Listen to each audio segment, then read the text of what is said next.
feature that I love about 17 Hats is that we can essentially break down and categorize workflows by adding phases. So if you have a particularly long workflow, this is really helpful because it allows you to see the first stage of a workflow, the second stage of a workflow, the third stage, and so on until your workflow is complete. It just helps to break up the workflow so it's a little bit more easy on the eye. The thing I do want to highlight here is to make sure that you have the phases that you want to create written out on a piece of paper before you start to actually build your workflow.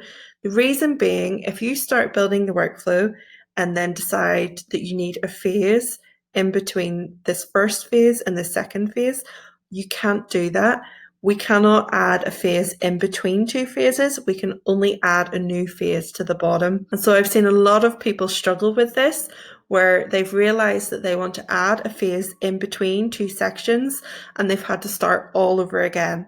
So to prevent that happening, just make sure that you've done your planning before you start building your workflow so that you know what phases are required and what is included in each phase. To add a phase, you simply select this little drop-down arrow and select Add a New Phase. You'll give your phase a name.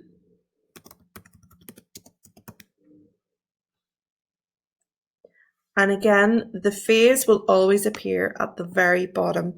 From here, you can start adding in the steps within this phase or stage of your workflow.